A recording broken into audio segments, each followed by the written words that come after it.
To learn about the off-grid lifestyle and to be inspired to live your dreams, click subscribe so you don't miss anything. Hit the bell notification. So today I'm back at the tiny house build. Today is Saturday. Normally I take Saturdays off on doing extra chores. You know, I still got my normal chores I have to do each day as living off-grid. But I thought I'd go ahead and work on the tiny house on this Saturday. Normally I'd talk to my family on Saturdays, but last time I did that, last Saturday, I took the day off, so I just made a question and answer video. Man, did I get a ton of complaints. So I thought I would just go ahead and continue the build so I don't get the complaints. And some of them were pretty harsh. I was really surprised how many people were angry that I stopped building and I decided to answer questions. So today I'm going to continue building the rafters. And if there's time, I'll go ahead and put one up. I'm going to make one. I should have enough time to at least make a full rafter. They don't take too long to make now that I've got the jig. I'll explain the jig in a minute. And then the gusset plates, these little pieces of plywood that I have here, I've got those designs all laid out with a master copy. So I go out there and I can zip those out pretty quick now too. So it should only take maybe an hour to make it. Now that I've hung two of them, I feel like that's not a hard process either. Now that I understand what I got to do, I know where the dimensions are on each side, where everything needs to be placed. I don't have to rearrange anything. I've got my little standing out board that kind of holds it in place. That was a little difficult on this first rafter, but now I can just lean it up there and I can level it real quick and screw it down. So I might be able to get two of them done today. Today I was thinking about the overhang on this. This is going to be an interesting process. I got to go out a foot with a 2x4 that's going to extend out past the wall here. So I'll have an overhang.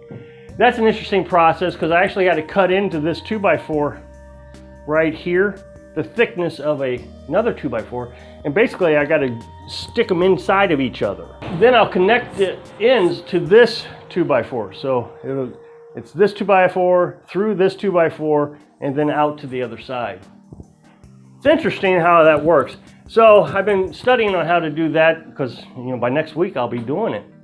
And then I'll put the OSB on the roof, and then I can put the house wrap on it, and then I'll install the stove, and then I'll start assembling the metal roofing material all the way around it. From that point forward, I can move on. Now, a lot of people think that I'll be able to move in here before the hard winter starts, and the answer is no, unless I want to buy firewood. My firewood isn't dry enough for this yet. In order to use firewood for this high efficiency wood furnace, wood stove, it's got to be less than 20% moisture. And I bought a tester the other day. I don't have anything less than 24%, and the 24% is poplar wood, which burns really quick. So I don't have any firewood. So I'd have to buy it this year. And I don't see the point in buying it when I got 8 cords sitting down here that we can just stay in the camper this winter, and then next spring we can move in here. So it's all happened too fast. I didn't want to have this place done before, I think, January, February.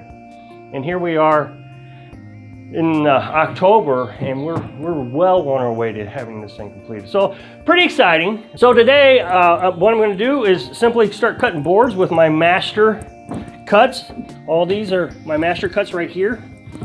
So I have a master cut here. So what I do is I take 5 boards per rafter, and I cut the boards to this master. Simple. I just lay this board on top of the uncut board, draw a line, cut. Move on to the next board, draw a line, cut. And then I got my master braces. So it goes pretty quick.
This is the reason why I decided to build these on the inside of the building, because I was telling you earlier, somebody told me I couldn't do that, I had to do it outside.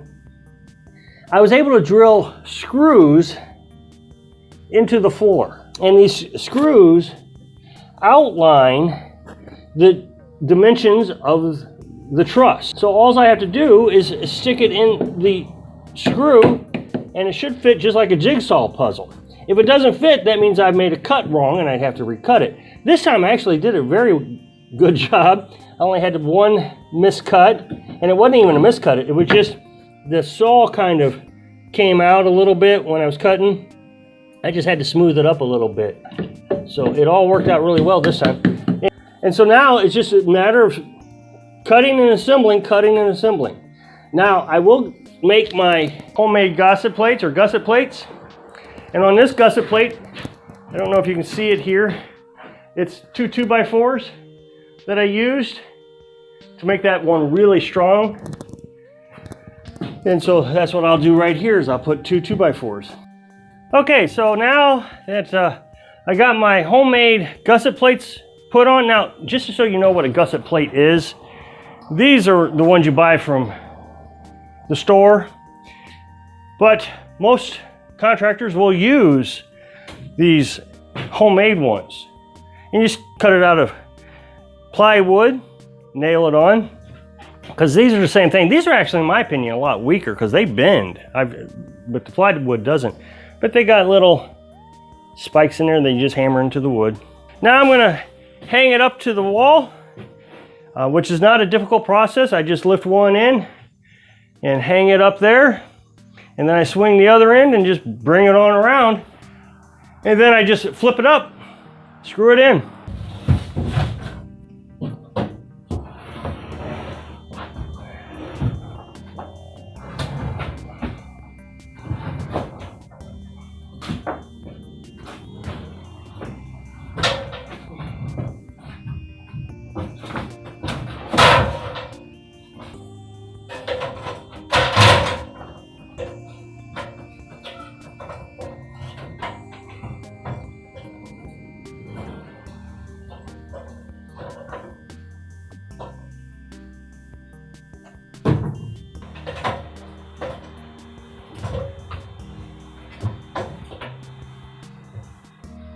So that's all there is to it. Just lift it up.